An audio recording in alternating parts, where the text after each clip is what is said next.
প্রথমে কিছুটা পরিমাণ মাটি নিয়ে সেটিকে ভালো করে গুঁড়ো করে নিলাম। এরপর মাটিটিকে কিছুটা পরিমাণ জল দিয়ে এমন করে মেখে নিলাম যাতে তার মধ্যে কোনো ইট বা পাথরের টুকরো না থাকে।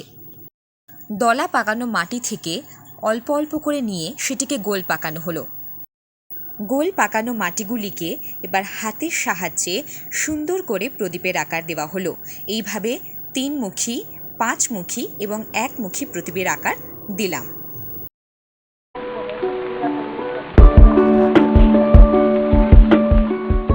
এরপর মাটির প্রদীপগুলিকে রোদে শুকানো হলো যাতে এইগুলি আরও মজবুত হয়ে ওঠে।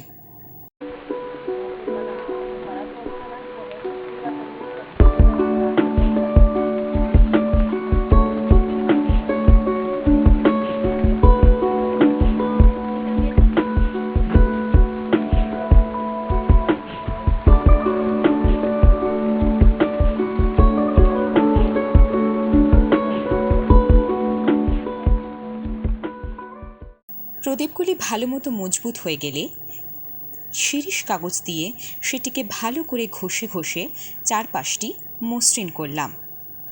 প্রদীপ এবার ভালো করে আঠা লাগালাম। প্রদীপগুলোর আঠা শুকিয়ে গেলে এবার ভালো করে সেগুলিকে তুলি দিয়ে রং করতে লাগলাম।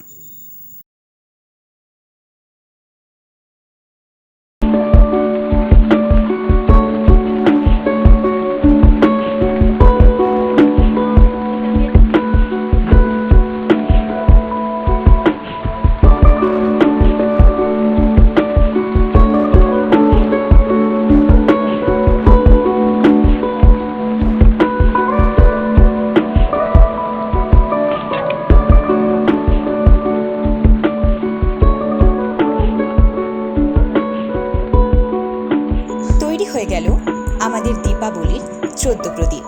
সবাইকে জানাই দীপাবলির শুভেচ্ছা, অভিনন্দন ও ভালোবাসা।